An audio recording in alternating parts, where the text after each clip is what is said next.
secrets, trust,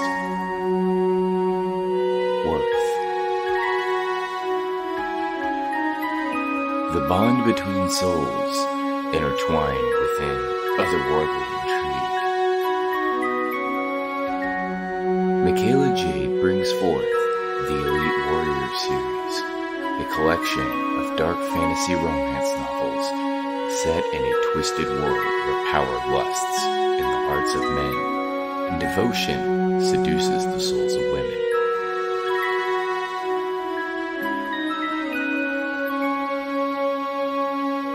Warrior's Secret, Warrior's Trust, and Warrior's Worth. Available now at authormichaelajade.com.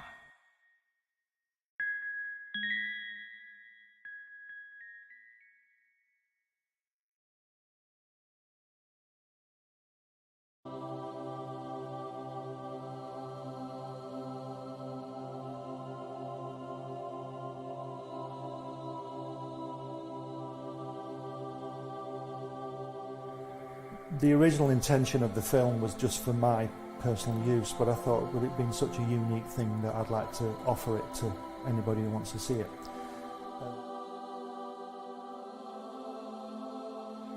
On the first visit, Jack took us into his another room, a separate room, and there were these brown parcels full of artwork piled up, and he said to me, "You draw like I do." We were in the studio for 5 hours, it was fantastic. And there's this, he's got this desk, and everything he's ever drawn has come from this desk. And then I would just go with the flow, and that's what this film is about. It's just a unique film of him. He says, "I beat you." He says, "They say we came in under the dead heat." He says, "That's not true because I beat you." And the American said, "Well," he says, "if you like to think so," he says, "but I know the real story." He says, I know I clearly won that one." See?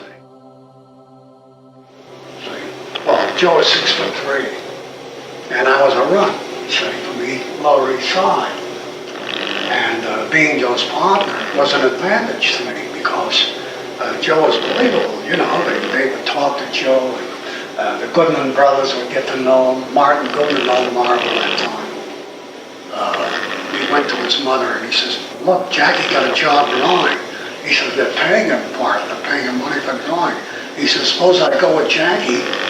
He says, and he said, "They'll pay me money." He says, "I'll draw and they'll pay me money." He said, "I'll give the money to you," which we did. We gave it all to our mothers. They called me from Nassau.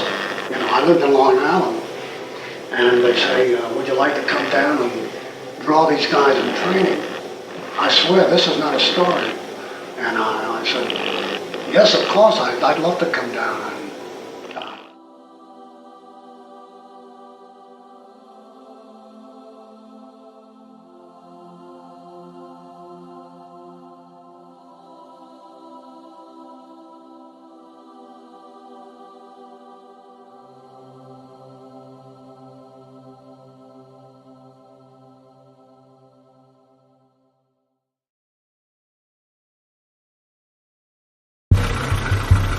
Nothing unusual about a 4 a.m. call to a back alley in downtown Kenton. A young woman lying pristine and unmarked on the cold, hard ground. I get to work quickly, but there's not much to go on here. No marks of any kind, no signs of struggle, just a dead Vic in the middle of an alley. And then there's that. Dead body in a dumpster that looks like a grizzly bear has crawled its way out of his stomach.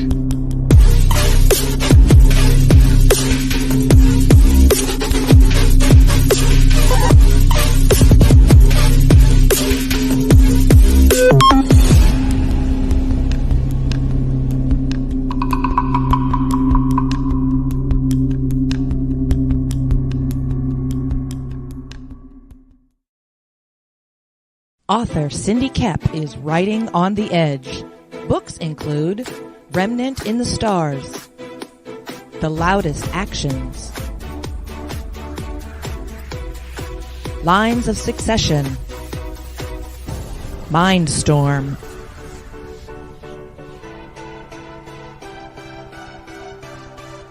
Condemned Courier, the Yerushalayim series, and Animal Eye. Find author Cindy Kep at CKOEPP.com today.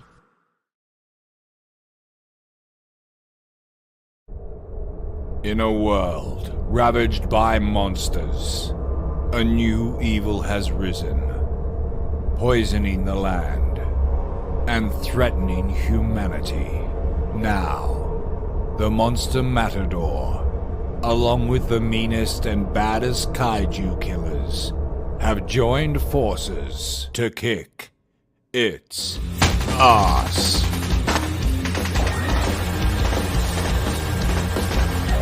Monster Matador, Afropocalypse.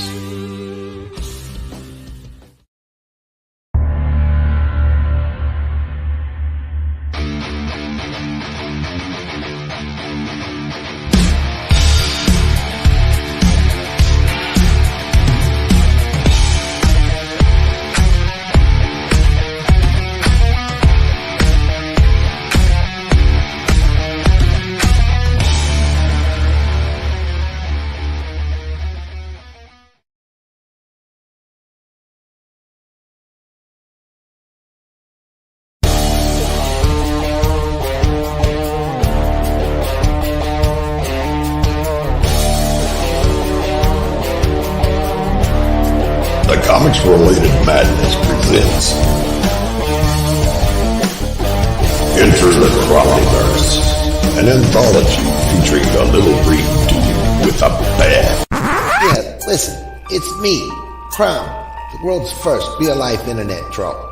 So there's a whole gang of creators making an anthology starring yours truly. We're talking 15 creators, 13 stories, another 8 folks creating merchandise, all for your entertainment. Indiegogo is the place you want to go to back this glorious project. This anthology features my lovable self crossing over in today's best independent comic books and graphic novels, causing chaos everywhere I go. In addition, we're going to be offering custom painted shoes, black light tapestries, sketch cards, alternate covers, adorable crocheted mini-me's, original art, and sculptures. Anyway, back at today, only on Indiegogo.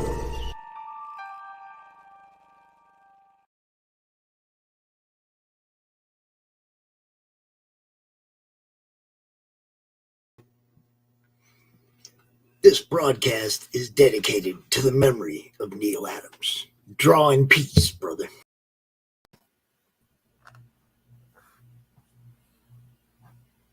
Hi, Rex. Hello. How's it going, Dave? It's Did going you get a well. haircut? I'll be going for one next week. Well, we lost the giant this week, didn't we? We certainly did. Yeah, I couldn't believe it when I read it, I must admit. Yeah, it was a shock. I mean, everybody's kind of expecting the demise of another Titan, George Perez, right, coming up, sometime. It's just a matter of time, the doctors say, and he's at peace with it. So, but he helped me get into comics. But Neal Adams was definitely someone that was a mover and shaker. I think the next Neal Adams in realism in comics is probably Alex Ross. What do you think? Yeah, I would agree with you there, because I've always thought Alex Ross's work, as well as Neal Adams, was kind of a similar kind of style in a slightly different way. Yeah. It's nobody will ever be able to replace him. The person that redesigned Green Arrow, right? His whole look. Yeah, that's right. Yeah. What you it's got? such a shame. What you got to show us today? Well, I've been digging out a few Neal Adams, some of his work, from back in the day. So we have Avengers number 93, which was one of his, I think. Yeah. Yeah, Just 93. I'm just checking the year. Let me see, 93. That was going back to November 1971. Yeah. So that's the cover. Yeah. It's in one of these omnibus editions, so I don't have the actual issue myself. Yeah, well, let me show you something. Yeah. A magnet with that on it. Excellent. Yeah, Excellent. nice Fantastic Four Neal Adams Avengers cover, huh? Very nice too, that. Yeah. So I mean, he started out in advertising, and he drew in 1962 to 1966 Ben Casey in the newspapers. Oh, right. Yeah. Right. Okay. And then he did some horror stories with Jim Warren. And his first work for DC was Our Army at War. And then he started the adventures of Jerry Lewis and Bob Hope. And here's here's a production piece to one of his Jerry Lewis early covers. That's nice. You wouldn't think that that's Neal Adams, but it is. You wouldn't, no. I must admit, I would never have guessed that. Yeah, this is an approval cover. Most people don't know that he did like Bob Hope and Jerry Lewis. I didn't know that. Yeah. Oh, right. Excellent. Very nice. Well, this is the splash page to that issue that I just showed you before. Oh, yeah. So of course, I love the Avengers, so, all that stuff. That was around the time of the Kree Skrull war, wasn't it? It was, yeah, because the next issue, let me just find the next one. I wish I had time to pull my Action Comics 356, because that was his first superhero cover. Was it? Right. Weisinger had done. Well, this is the next issue there. Yeah, beautiful stuff. Beautiful. I mean, just and you know what? It was a real short run on Avengers, as it was in X-Men. Yeah, it was. And Green Lantern. He had very short runs, but he made a huge impact, didn't he? He did. I mean, even his art on X-Men couldn't save X-Men from being canceled. I know, which was such a shame. Yeah. Because, it was really going places, I think, at the end, before it got cancelled. Mm-hmm. So this is another couple of pages from that issue we were just looking at before. One of my favorite shots, and maybe you have it there in that book, is when Ant-Man shrinks down and goes into the Vision's body. Right. His android body. And like, he's attacked by these sort of nano rectangular antibodies, because he's not human, he's android, but his body's kind of set up as a humanoid, and he goes in there to repair him and all these things. It's kind of like the movie Fantastic Voyage from the 60s, where they shrink down and go into the man's body to remove the tumor in his brain. With the young Raquel Welch. That's right. Do you happen to know what issue of Avengers that was, Rex? I do not. It's like I say, it's a very short run there. I didn't have really time to look it up. While you're trying to find that, I'll show one of his. Of course, he's known for Green Lantern and Green Arrow, right? Well, here's issue number 84. He did about a dozen issues or so. This is a partial photo cover, which was made popular. Done, photo collage type stuff by Jack Kirby, but also Jack Adler that most people don't know. And the gentleman pictured in the pictures there multiple times is Carmen Infantino. Is that who it is? Right. Didn't know that. Yeah, I think. Yeah, I'm going to be showing mostly Jack Adler stuff today, but I do have this from. I did fortunately come across this Unknown Soldier 212. Let's see what year this is. Not 35 center, so it's going to be in the 70s. 1970. I get this. 1976 February issue of 19 bicentennial year, of course. But inside, Superman versus Muhammad Ali ad. Oh yes, by Neal Adams. Of course, yes, he drew the big Treasury edition. I've seen that one. Yeah, I've seen that one. Very good too. Yeah, nice. Yeah, I think I found the Avengers one, Rex, with Ant-Man. Okay. What called A Journey. Issue was that? It was issue. It was the first one, number 93. I think that's the first one that Neal drew. Is it? I think it was. So yeah, this is over to Dave, if you would. Yeah. Cheers, Pops. He'll be with us in a minute. He'll be right back. Yeah, there we go. Yeah, that's the with Ant-Man. Yeah. But do you have the following pages? That's before he goes into his mouth. Yes, I do. Yeah, that's a great book. Can we see the cover to that, Dave? Can you show the cover to that book? Yeah, I'll show you the cover again. Hang on. Okay. I'm sorry, I missed it the first time. That's no. okay. I mean to the whole book that you're showing. Oh, you mean every page, yeah? Well, no, I mean the book, the actual book's cover. Sorry. That's it. Oh, yeah. I think so what is that? That's an omnibus? What is that? It is. It's an omnibus of every Avengers issue from number 89 to 119. Did you get that particular one because it had Neal Adams, or do you have all those?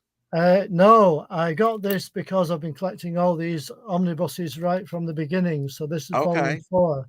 Volume 4. Okay. Well, I had to get that one. Yeah. And it has Roy Thomas, Steve Englehart, Neal Adams, Sal Buscema, and Bob Brown.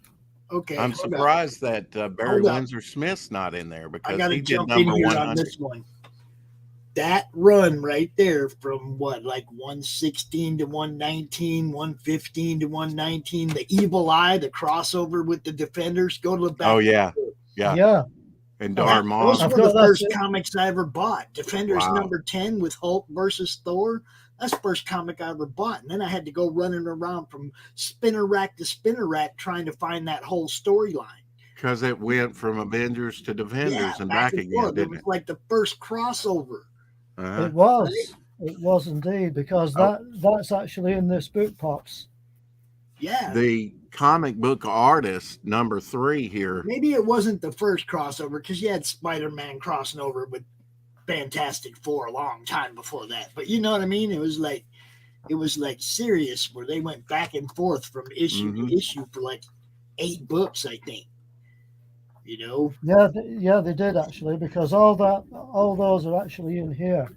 Yeah, it's good stuff, man. I think this was the first one. I think this was the first crossover with the Avengers. Love crossovers. Yeah. That's like a John Romita Sr. Cover, I believe. Yeah. Good stuff. There it is. Yeah. That's what I'm talking about. The Evil Eye. Well, let me show you a magazine I've got here. This is Comic Book Artist number 3, and that's a Neal Adams wraparound cover for that magazine featuring the X-Men. I think I've got that one myself, actually. Do you? Yeah. Yeah, I think I do. I think Tomorrow World's come out with that. Okay, I'm going away again. Bye, guys. Okay, thanks, Pops. Yeah, that's awesome stuff in there. We know him for his superhero stuff, but here's like a when it was gigantic size, actually. This is a production piece, approval cover. Comes with a certificate of authenticity. All these do. Strange Adventures number 228, signed by Neal Adams. Wow, that's nice. In silver. Yeah, some of his sci-fi type stuff with the earth splitting. Yeah, I must admit, I did like those back in the day when I used to buy them first time round. Oh, did you? Yeah, okay. I did. I guess I you did were kind actually of buy some of those. and he also did Tales of Unexpected, and this is the final in 1967 January issue. This and then after this 104 here, it became just Unexpected instead of Tales of the Unexpected. But this is the last cover that has that on there. This one is also signed in black here by Neal Adams, production piece. That's a nice cover as well. Just kind of grabbing the gun, yeah. I like the way the Unexpected is like a V shape. Like a V shape, and it retained that. It just dropped the Tales of, and so he got to do the final cover with that title before the title change. I like his shadow work, you know. Yeah, that is stuff. nice. Yeah, that is nice.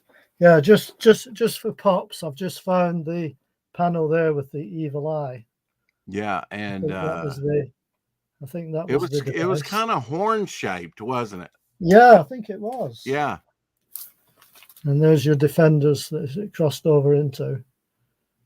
So okay. What issue is that? Number 9 or? Yeah, that's number 9 of the defenders. Okay. That one. Yeah, that was a little bit before my time, Pops. You number started 10. Collecting. Number 10 was Thor versus Hulk on the Defenders. Number 10, and I was in the supermarket, Mom. Yeah, that one right there. And it catches your eye. Yeah. Box right here. Okay, I know that. Oh, yeah, another John Senior cover. Yeah. So, I'm a mythology nerd. Yeah, I love the Defenders during that time. I look over and I seen that Thor, and I was like, "That's Thor." You want a solid read, read Defenders like 1 through 50 or a little past that. Solid read, great team. That was kind of a non-team, don't you think? Because of the mix. Yeah, they were. Yeah. I think because you had the Hulk and you had Valkyrie, which had her own thing. They were all strong characters, weren't they? In their own right. You had Nighthawk and Doctor Strange and Submariner. So they were all titans. They were all powerful characters. They were. In their own right. Yeah, look at that group shot. Yeah. Wonderful stuff. Yep, that's what got me into comics right there. So, that's the one. I also have some of Neal Adams' Superboy stuff. Superboy number 152, signed by Neal Adams, production piece. I had to have this because it's got a canvas and easel. Anything to do with art, That's good, that one. And I have an interesting war one here that he did. Enemy A from Star Spangled War Stories. It's signed by Jack Adler. Sadly, this one's not signed by Neal Adams too, but Jack Adler that preserved all these, which was less than 1% of what was destroyed and scrapped. Up to about 1982, original art was destroyed because it was, taking up space and not seen to have much value, and production art especially was destroyed. So even just to have these. Now, this is a Joe Kubert cover and a very nice one. Now, I would say maybe Neal Adams inked it. I didn't check on that. I should have. But it looks like Neal Adams inking on it. But it says special issue story illustrated by Alex Toth. Right. But it is X'd out on this colored piece. And on the original comic cover that was finally released, it says special issue illustrated by Neal Adams and Joe Kubert. Right. So, that's the graveyard scene. And some of he didn't do a lot of war stuff, but he did do this issue, interiors and stuff with Joe Kubert. Very nice again. Mm-hmm. Yeah, these are nice. Yeah, I found some more of the Ant-Man pages for I love that. Yeah, see there, just he's in the Vision's body, and you see all this electronic and bioelectronic stuff for the first time. Ant-Man's got a jetpack there, right? Yeah, it's probably one of my favorite stories in Avengers because of just the visuals. Yeah. The things that he did, and I'm sure Well, he that's took a lot of inspiration from Fantastic Voyage, but just and the writer, probably Roy Thomas wrote that story, huh? Yeah, I'll I just think have a look so. and see. Just flip back a couple of pages. Let's see. Yeah, you're right, Rex. Yeah, Yeah. you're right. Yeah, It was Roy Roy. Thomas wrote all that Kree scroll stuff. Yeah, That was he didn't do every issue during that time during the Kree Scroll War, but that was around the time he was doing Avengers stuff. well, that's it. That's it. Yeah, some nice artwork there. And I've got another book here. This is an omnibus of Oh, hefty. Yeah. hefty book. Yeah. So that's the front cover. Oh yeah. I mean, I've seen that one since his death so many times that Yeah. you know, it's just a favorite. I think that's is that issue on the cover? Do you know? Is that the first Silver Age appearance of the Joker, I'm not sure. or did that come before then? Yeah. The first issue in this book is dated. It's World's Finest Comics, number 175 from. I was April actually unaware of 1968. that comic till about a year ago, Dave. I Were you? I had never seen it. Yeah. Oh, But then I've got a reproduction of that book. You know, yeah. you know, they do like the single floppies, you know, the reproductions of them. Yeah. Mhm. For like $3.99 or So $1 sometimes. that's the first reprint story in this volume. Okay. World's Finest. Yeah. Yeah. With Luthor and Batman. Yeah. With Superman and Batman statue standing there. Yeah. Yeah. That's it. Yeah. So that's You know, that's a great trope in comics, isn't it? Where the villain or the main focus is lording over a smaller image. it is. You know, like Doctor Doom in the Fantastic Four looms over the Fantastic Four. You That's rarely right. see that in comics nowadays. And this is the next one. This is a Brave and Bold number 80. Oh yeah, yeah. So that's the cover. With the Creeper. Yeah, Steve Ditko creation. Yeah. And Hal Grammett. I always have trouble saying that character's name, the Hal Grammett or whatever.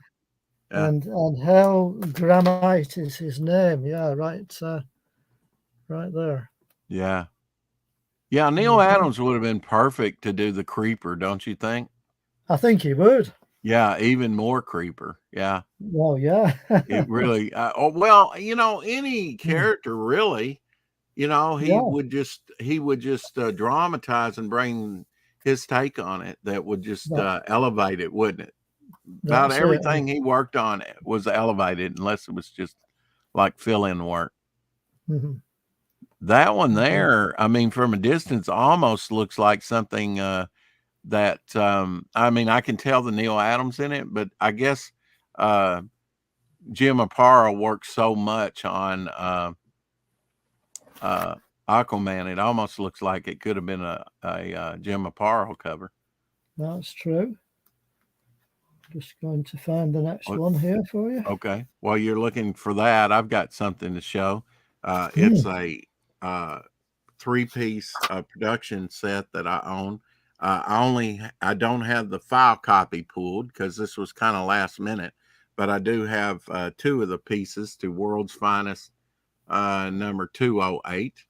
And this is the iconic cover where Superman is pulling the world and Dr. Fate in the background there. World's Finest. Yeah, World's Finest. And it also has some Golden Age story backup stories in it. This is the approval cover. And then here's the painted piece. It's not the color guide, but it's the painted piece. They used to do a color guide and a painted piece. Right. So not as defined as that, you know, printed piece, but all hand colored, you know, on top of like a copy of the work, you know. Yeah. And then I also have the file copy. So there's like 3 pieces to this. This is from the Adler collection. Yeah, very nice. How long have you had those for, Rex? Oh, I was collecting those back in you know, the early the through the 2000s, Right. up to the last few. I guess I haven't bought one in the last 5 years or so or more. But yeah, I've been collecting those for a while. Very nice. Like I say, these were just saved from destruction by Jack Adler, that actually hired Neal Adams and Bernie Wrightson and other artists of that time. Yeah. He was like the archivist, and he saved stuff. And actually, Neal Adams at one time said, "I only want Jack Adler to color my stuff." Right. He started out with DC. His first job was coloring part of Action Comics #1. So he's very significant, but highly unknown. And I hope to do a crowdfunding book someday on nothing but Jack Adler. And of course, it'll feature a lot of Neal Adams in it. Well, true. So here's another one for you. This is another. You get a good workout with those books, holding those up. Those are, just his layouts. I know that he did a lot of adventure comics, Legion of Superhero covers in the 60s. Yeah. But yeah, he's just beloved for his Batman stuff, isn't he? To a lot of people, his Batman stuff is the seminal work, done in Batman. Yeah. I'm just going to go for the next one here. He lays a foundation and others build upon it. That's He true. really, his Dead Man stuff. Yeah. Carmen Infantino started out with Dead Man, but Neal Adams took it over and I kind of defined that character. Yeah, there's so many good covers and artwork in these books. Quite amazing. Yeah, it's been amazing to see so many people, tribute to his name. I almost feel guilty indulging.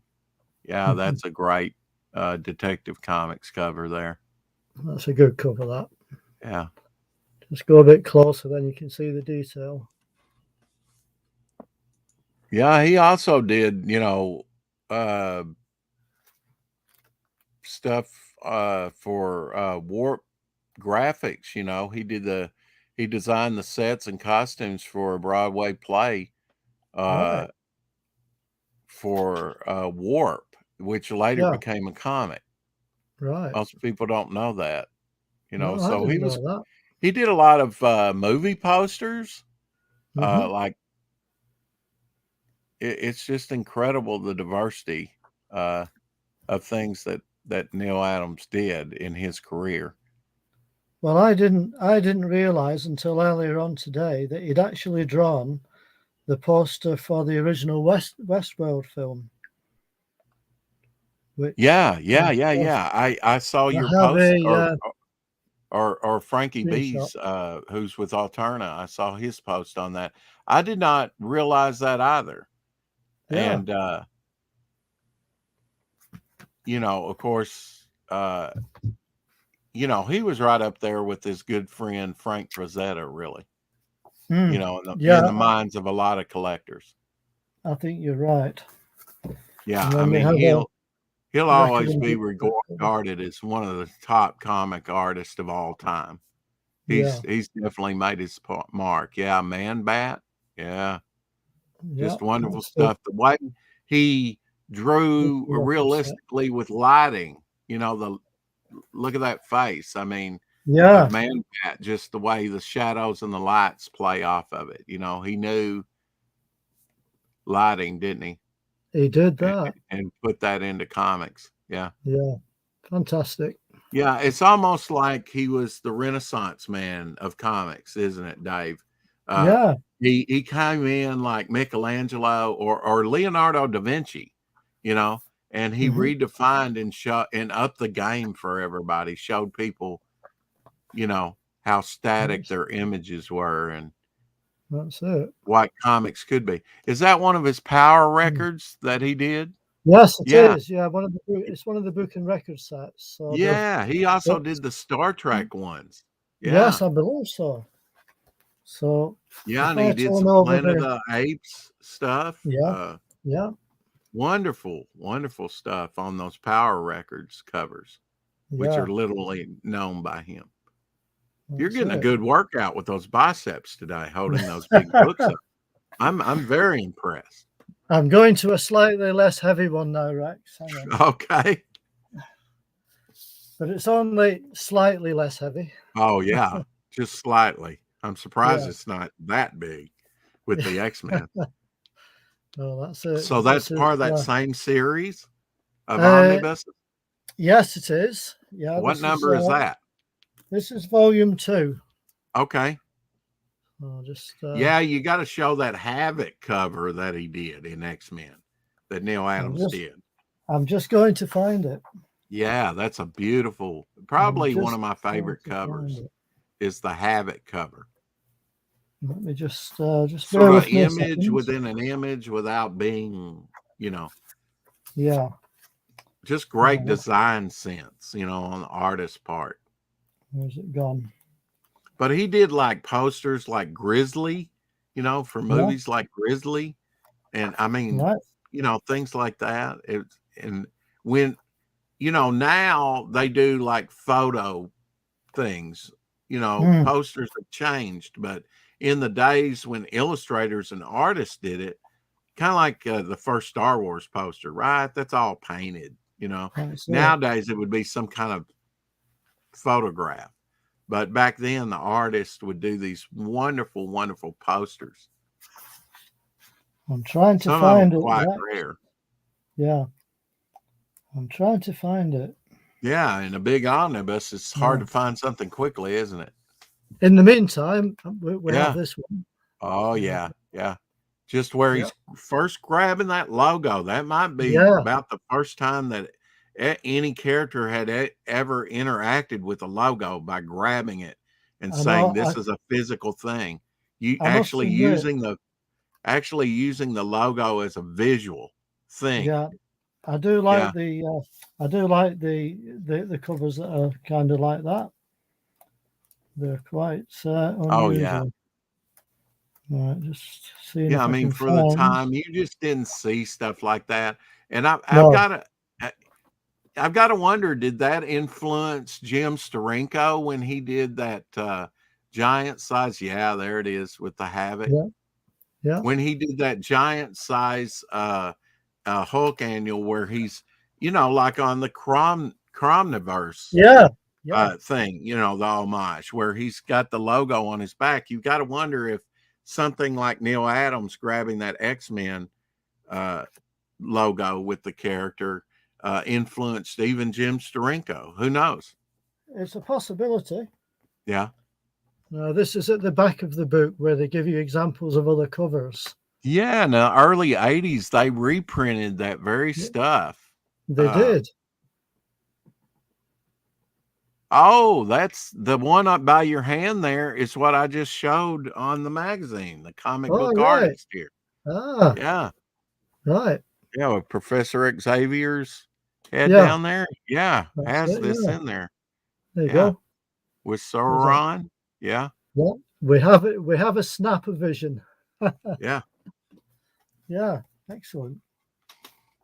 Synchronicity. And then there's some original art, but I think this is Don Heck and Tom Palmer. Oh, I've got some Neal Adams.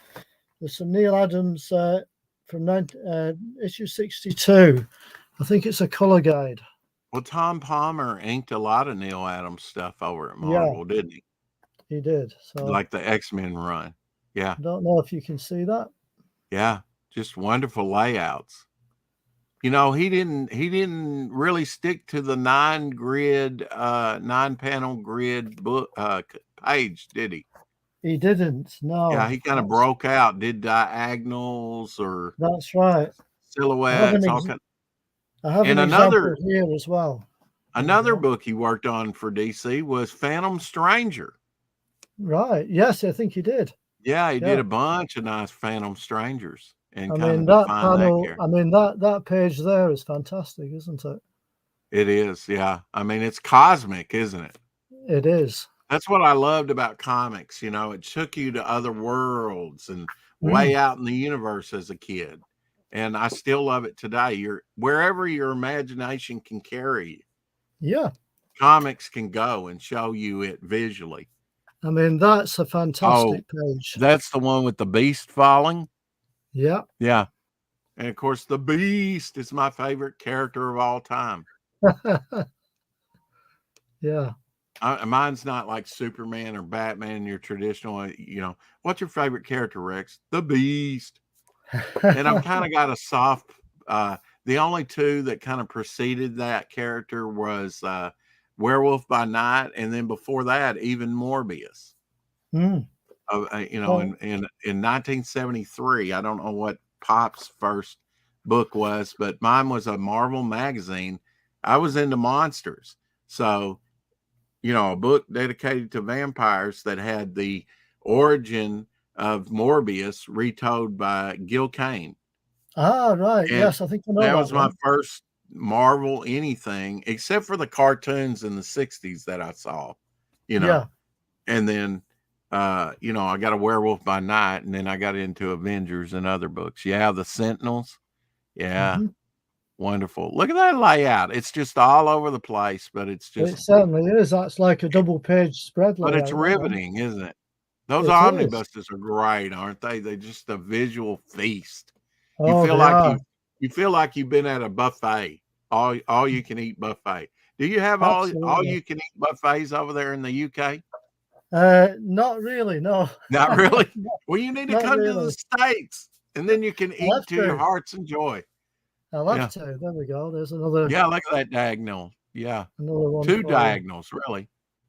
Yeah. Just done different ways on two different pages. Yeah. That's right. It's wonderful how he played with also I wonder if he did a lot of the lettering Yeah, I'm not sure about on that. like You know? the sound effects, because those are Yeah. very visual. Well, it I says I would say so. He would almost have to design it like that. well, in X-Men 59, the letterer was Sam Rosen, apparently. Mm-hmm. It's down as the credits anyway. So Well, I know some artists do like the sound effects visually, you know, they do. They do. and design that in, and then the dialogue is actually done by the letterer. But I would consider the sound effects as part of the lettering. So, yeah, that's the one with Sauron on the cover, the mutant pterodactyl man. Yeah. And of course, the scale of those omnibus are huge, so you get to see them probably recolored and more vibrant than they would be on the newsprint. I mean, And, I must admit, Rex, the colors. Some people don't like them because they're too bright. But yeah, I agree. Yeah, but I quite like them because I think they just pop out at you when you're reading them. yeah. You know, And when you colors. consider the times, the 60s, you know, psychedelia and dark light posters and things like that, those colors are really appropriate for the time, aren't they? Yeah, absolutely. Yeah. And so if you stick with that theme, boy, I'd like to raid your bookcase back there. Yeah, look at all the omnibuses above your head. My gosh, you got to have sturdy shelving for them, Dave. Well, luckily they're on. Luckily they're fastened to the walls. So it's the walls that are taking the strain, not the. Oh yeah. I hope you got them really sturdily put in that wall, because that's a lot of weight. There's a lot of weight. There's a lot of weight books on are those heavy. shelves. Yeah. Now I've been meaning to ask you this. Your comic book boxes in the background there. Yeah. They're brown. Are those something you get at a comic store? No, those are actually boxes that I used to work in a warehouse. Okay. And they used to store aerosols in them. Well, you got a 12-pack of aerosols. So when the boxes were empty, I used to put them to one side because they were just the right size for my comics. Okay. Yeah. Okay. So I just gathered them up and thought I can use those. Yeah. Yeah. How large would you think your collection is, Dave? Have you got a count on that, or do you index them in any way? I'm guessing altogether with books, annuals, posters, comics, magazines, probably about 20,000. Wow. And or that's thereabouts. including your magazines and all like that. Yeah. Yeah. Yeah. I mean, I have sold quite a bit of stuff over the last few years, as well. So I think I originally had about 25,000. That's a lot. That's a lot. Hmm. I mean, you think about that. I mean, my first collection, when I lost my first collection to a fire, I had been collecting from let's say 76 to 97. And in that time, I'd only collected 16,000. Now I have 30,000, but that's not including magazines and other things. That's just comics. But then a lot of those were, bought from a comic book store, and I have a lot of doubles, triples, quadruples, whatever, So if I remove those, my collection would probably be about your size. But it really takes you a lifetime to get that much, doesn't it? Well, so if you collect 100,000 in your lifetime, you've really done something. I mean, I started reading comics when I was about probably 9 or 10. Oh, wow. You got started late. I would consider late. Yeah. But yeah. I have been reading them and collecting them for well over 50 years. Yeah. So, a little over 40 years for myself too. Yeah. Right. But because I'm only 56, I'm a young guy. I was going to say I'm 67. You don't look it. I guess Thank comics, keep you young, huh? Now, I don't know what happened with Pops. He got, he's going to kick me here in a minute. Pop's the only one here that don't got gray hair and still has hair. No, I have no hair. My hair's gone. Oh, that's what's different about you today, Dave. You don't have your Superman cap on. I have no hat on today. Okay, I was wondering why I was blinded half the time. Yes, I forgot to put my hat on. Hair, there you go. Yeah. Hair, it's only a little bit gray. Beard's gray. I'll give you that. I gotta say, then, you look great in a wig. You really do. It's wonderful, isn't it? It's wonderful, isn't it? Yeah. Well, hey, Pops, we got to ask you, what was your favorite Neal Adams thing? Yeah. Maybe run, did you like his Batman? Did you like his Avengers? Did you like, Jerry Lewis? I don't know. Ben Casey in the newspapers. I don't know. I mean, back then, like I said, I started with that Defenders Avengers crossover. So those characters kind of became my core of my fandom. I was never that big on Batman because my problem with Batman was he had a really weak rogue gallery. I don't mean the characters were written weakly or anything like that. I'm saying that Batman got knocked out all the time. Yeah. Not once did one of these guys just stick a knife in his ass and get it over with. Yeah. Okay, so I was like, these guys are so evil and they're so mean, but every time they knocked that dude out, they never took him out, not once. And it was like, where's the real evil here? Really, I understand the Joker supposedly, it's like he has to have that interaction with Batman, but all of them ain't the Joker. Somebody could have stuck a knife in his ass. Well, I had a discussion about how powerful Magneto would be. Removing the metal, which I call foul on that. If adamantium, once it sets up, is supposed to be, unbreakable, then how can, yes, he could rip the flesh away from the bone, the metal covered bones of Wolverine. Pull iron right out the blood.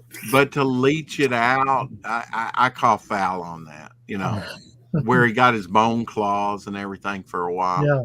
But think about it. Your blood has, like you say, Pops, has magnesium, zinc, copper, all kinds of minerals in it. And he could just go look at you and go poof, and the flesh go right off your bone, or your bones explode. If he really wanted to torture somebody, he could explode from the bone marrow, your arms and your legs, and you couldn't move. Yeah.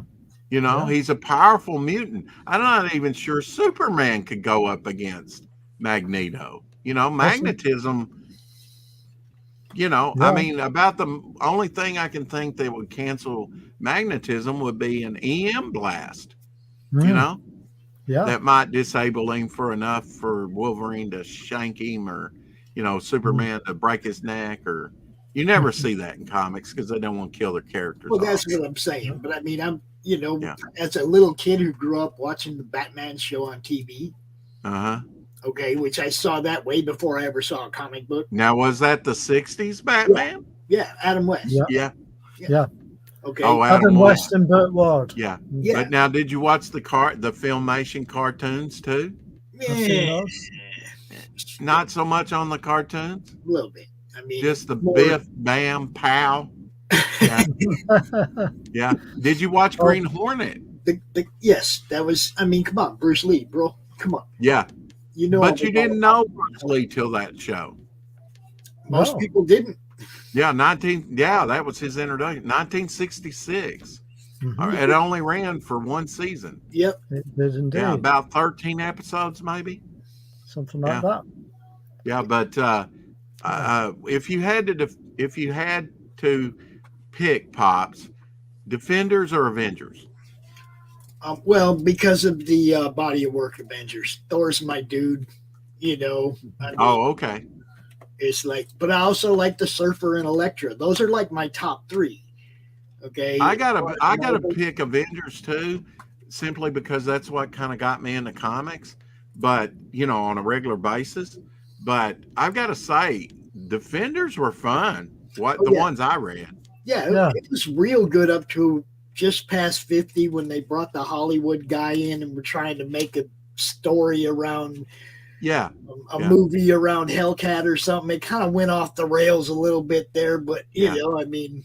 But I did like the Gargoyle character that came in later. He had an interesting story. He was an actual old man. Yeah. Who did something to become a gargoyle? I forget, but I can't remember myself, to be honest. Yeah. Well, don't pull your hair out about it, Dave. You can't afford to lose anymore. You're gonna make me go back and read that shit again. That's what you're gonna do. Oh, it's good stuff. I mean, I was like at 50, you know, around 50. You know, you had Giffen artwork, Keith Giffen artwork. That's right. And it was inked by. I looked at one of those recently on Twitter, and it was Mike Royers. I have one of his comics from his collection. He inked Jack Kirby, and I was, you know, of course, I didn't look at inkers or artists then. I just knew what I liked, but that was when Keith Giffen was drawing like Jack Kirby. So you're earbud friendly. Oh, wonderful, wonderful book where they're going up against the horoscope type base characters. Dude, I'll tell you what. Yeah. All right. Next week I'm going to have that box accessible. All this stuff is piled up on top of that box. Look, all this stuff right here is piled up on top of the box that has all the Defenders in it. So, you know, next week I'll show it to you. Mine's accessible. There you go. Yeah. Well, one of my before I was even collecting, one of the first things that I ever, one of the first comics I ever got was Defenders number 15, Sal Buscema artwork. And Professor X was in that book. Hang on. Dave says, hang on, I'll pull that for you. Yeah. Yeah. And I didn't get 16 because I wasn't collecting at that time. A neighbor of mine had broke his leg, and his parents got him some comics to read while he was laid up. And I later bought them in a yard sale, or he said, I'm going to sell these, and bought a bunch of them for like 50 cents. Yeah. That's it.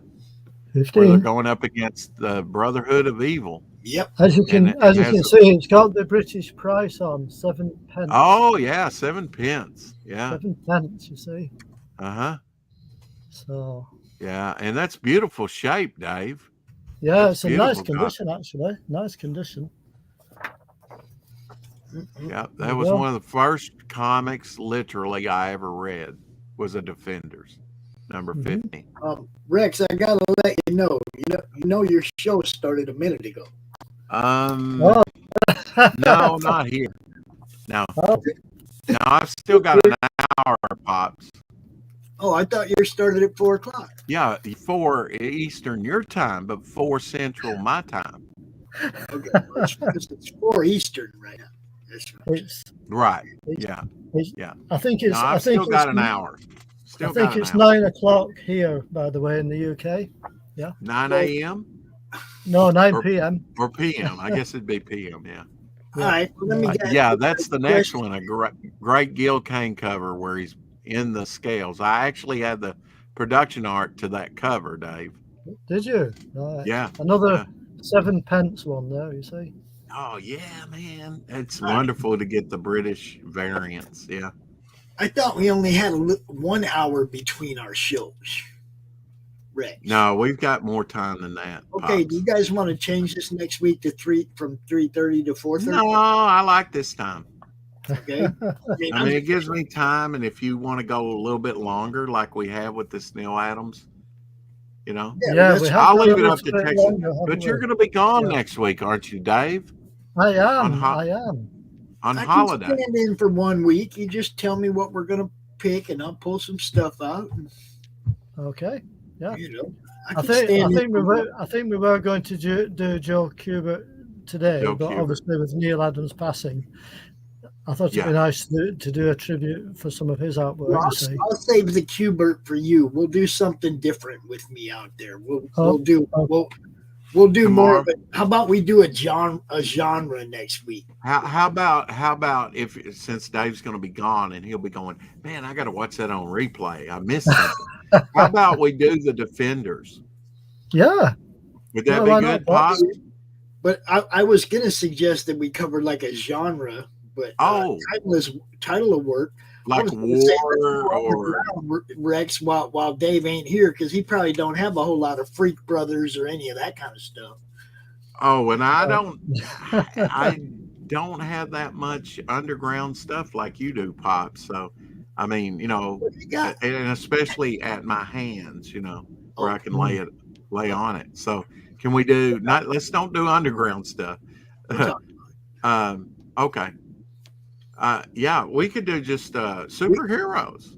Or we could show off crowdfunding books that we've picked up over the last couple of years. Oh, we could do that. Yeah. We could do that. That would sounds be great. Like yeah. I mean, I got a couple of drawers full of crowdfunded books that I've bought over the last couple of years. Yeah, I think you got started on it before I did, and mine are going to be. I wasn't even counting that drawer. That's the Lady Death drawer. I wasn't even counting that one. I got 2 other drawers full. Yeah. The Lady Death is where it started. I mean, that's where I found Kickstarter. That's where I found crowdfunding was following. Well, I've got some early Brian Pulido Lady Death and Evil Ernie books, but just laying my hands on them, you know. And that's not the crowdfunded stuff. Yeah, I can get it pretty much everything. I just need a little bit of time. Yeah. Yeah, we can do CG books. I've not really done a thing where I've shown off all my stuff that I've backed, and I don't do that. Some of it's scattered, so I may not even show everything next week, but that would be a great show to show our CG. Some of it's stuff I backed, and some of it's stuff people just sent me. But I got a couple drawers full of it, you know. Yeah, it's great. We can do that if you want to do that. Let's do that. Yeah, that sounds good to me. Familiarize Dave with some of the stuff we got that I know he probably doesn't too. Yeah. And see the quality of the stuff that we're picking up through crowdfunding, and you know. He might start looking at that, going, "Oh, I need." Let's face it, Pops. You know, books or projects, even like Glenn does. You know, crowdfunded, or Cyberfrog. I think Ethan said Wreck Planet was going to be like 17,000. I may be wrong about that, but that's still an extremely, for a comic, a small print run. Yeah. So even at the biggest, the CG But project, they're getting bigger. they are getting bigger, but I mean, are doing their print runs every time they do a campaign, and it's like as long as they keep growing, that means the amount of people looking at Indiegogo and looking at Kickstarter is growing. Yeah. You know, oh, we've got a lot of room to expand, because when the biggest is only 17,000, that's a very small niche you're reaching, really. Very small print run. Crap load more comic book fans than that buy comics. You know that.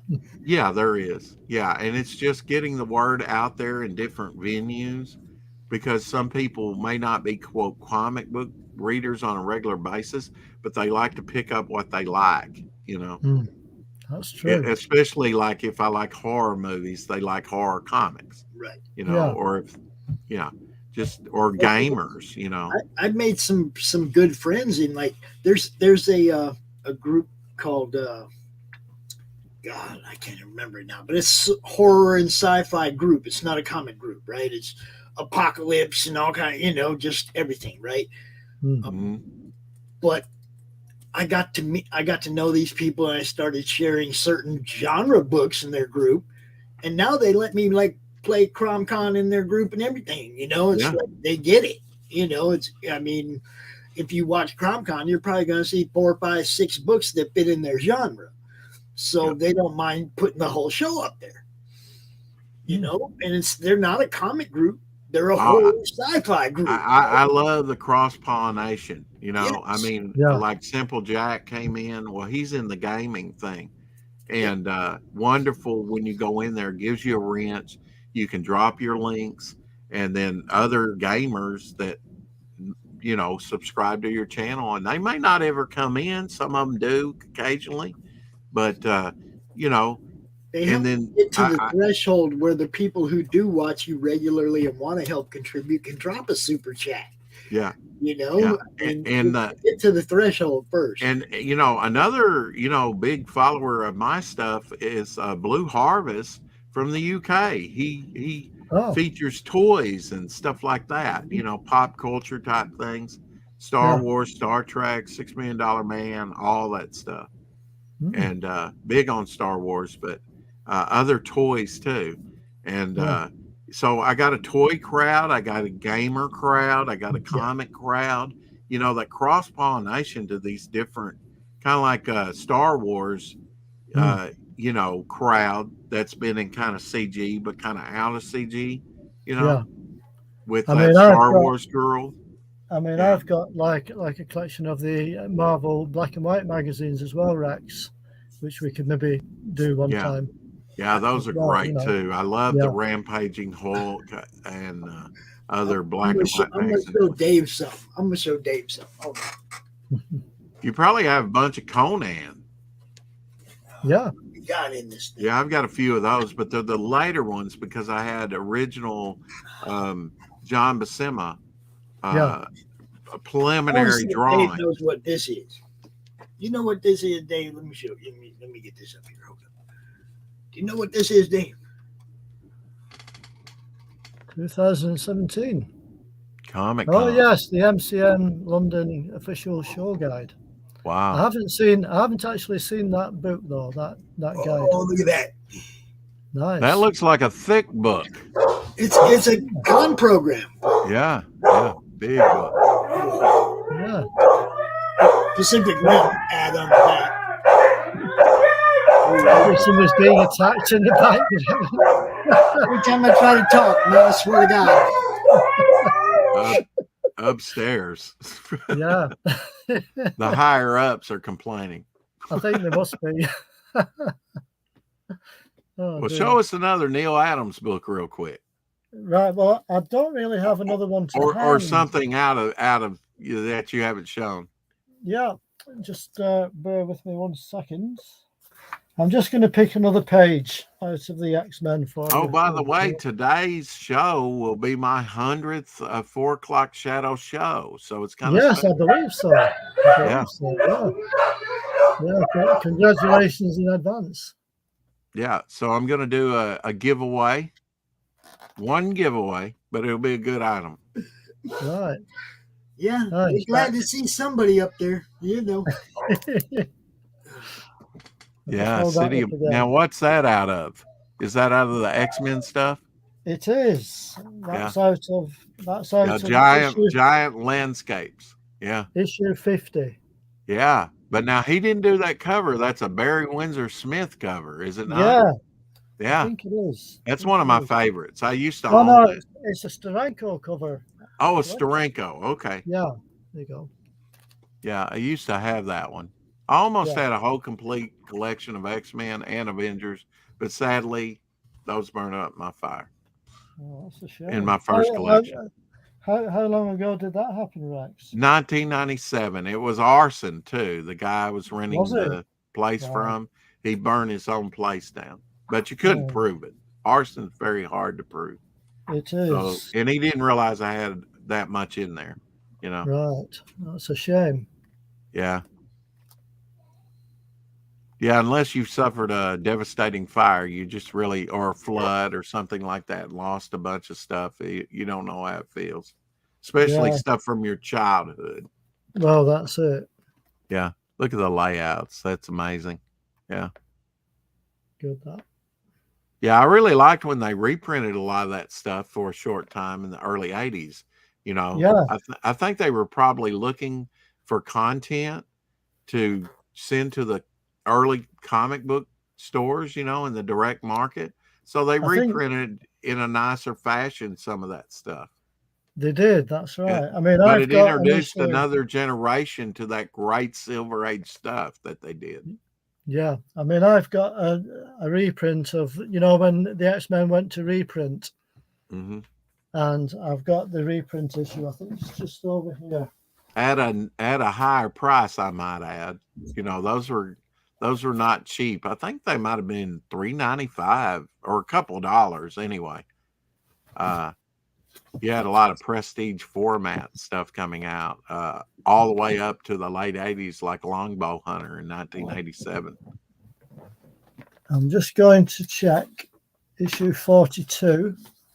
Just bear with me a second. Yeah. Issue 42. Takes time to dig in the vault, you know, and find this stuff. Page 238. So. Unless you have it displayed all over your house like Dave does. Does it ever leave that room you're in, Dave? Does it migrate into other places in your house? No, it stays exactly where it is. Okay. So this is on the, hang on a minute. I have to just turn that. Of course, I think Neal Adams did some maybe Jimmy Olsen stuff too. Yeah, look at that one. Yeah. The original covers on hang on. But now that's John Buscema, isn't it? Yeah, I think it is. Yeah. I think it is. So that's the original cover there. Uh-huh. And then the reprint. This was the reprint one, issue number 90. Oh yeah. Because after the Neal Adams run, they started reprinting, right? They did. So issue 90 was a reprint of issue 42. Mm-hmm. So issue 42, you can see they've added some word balloons to the reprint cover. So the original cover didn't have any word balloons. Yeah, that was unusual for the time, wasn't it? It remained in print till the new X-Men came up, but it was all reprint stories. That's right. But also, if you look at Jean Grey's mask, you'll see they've altered it, and also her hair. Yeah, it's they shortened it, didn't they? Yeah, they made it smaller. Hey, Apex Comics. Quite interesting. Yeah, that was an interesting kind of run. I mean, if any artist could have saved it, because you had Barry Windsor Smith, you had like that great Jim Steranko cover, and you had Neal Adams, but it still went into reprints, didn't it? Yeah, I mean, X-Men just wasn't popular. I think just at that time, you know, when they brought in these artists, I think it was just too late by that point to save it going to reprint, which was a shame. You would think that, man, you just see that and go, man, everybody wants that, but it was too late on the numbers. Yeah, it was a shame, was that? It was a shame. Yeah. So have you Well, anything Pops, else? I guess we're going to kind of shut it down here. I've got to kind of get ready for my show, which is Well, at that's 4 true. o'clock Central in You about don't want 45 to. minutes. I was going to say, Rex, you don't want to miss your 100th show. No, I don't want to miss my 100th show. Yeah. No. And we will be doing a giveaway today. So, and I Right. haven't picked the item, but it'll be a mystery gift. A that I mystery send out. gift. Very nice too. Well, it's been a pleasure once again to chat to you. Absolutely. And- This and- was a and- great topic. And There's few people that we could spend 45 minutes to an hour or 2 hours on, but Neal Adams is one of them. Well, I think it was a nice little tribute to, like to try and focus on Neal today, like rather than the one we were going to do, which was Joe. Absolutely. Of course. Well, I have to ask you this question. Did you ever get to meet Neal Adams? Either one of you? I never did. I never got the opportunity. Uh-huh. I never did, but I've known people who have met him. How about you, Pops? No. Never got to meet. We're all out of luck. Yeah. Yeah, we could take all day with Neal. We could. Yeah, we could. We I wanna thank literally everybody could. for watching. I will just show you that photo. See if you know who it is. That's you and That's Glenn. Jack Kirby. No, that's Jack Kirby and Neal Adams. Oh, and Neal Back- Adams. Okay. Okay. Back in the day. And that's Glenn in the background, right? I was I projecting don't think hair. it's Glenn in the background. I was projecting hair onto you, Dave. Right. I did used to have hair once upon a time. Yeah. Oh, Apex got to meet him. You better go interview him on your 100th show. Bring him in. I have no doubt. Yeah, I'll have to ask him. I co-host on Saturday at midnight with him every week. So, Right. So I'll have to ask him about that. All right. Yeah. You guys have a great day. Thanks everybody for Yeah. watching. I'm gonna play a very small amount of commercials and I'm out of here. Okay. It's been a pleasure, chaps. Y'all I'll go see watch you- Rex in about and- 40 minutes. I'll- The I I'll will devil. see you in see 2 you- weeks, Dave. 2 weeks' time, I'll see you all again. All right, you have a good week, Dave. Okay. Thanks, Pops. Peace all.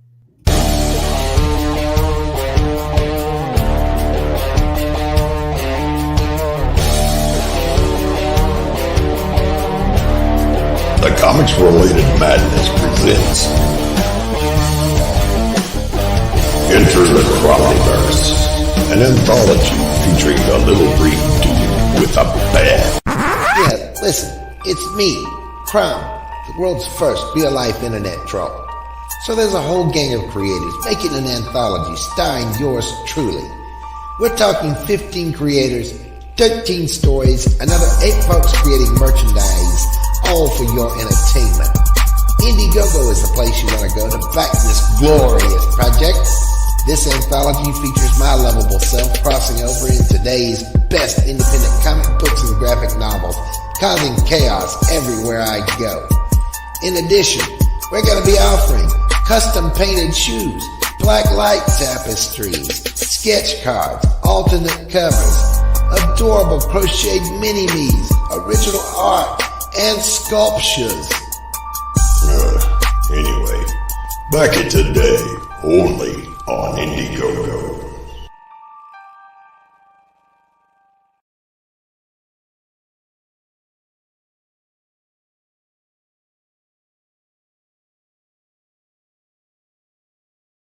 Comic Books for Kids provides comic books to kids in hospitals and cancer centers across the U.S. It's a place where we can all work together to make sure every child has a comic book. 100% of all proceeds go towards the kids. It's about making a difference, and while they're in the hospital, allowing them to fly like a superhero, battle dragons, or rescue teddy bears. We are in every state in the country and now support over 160 hospitals. Every month, we add more. Visit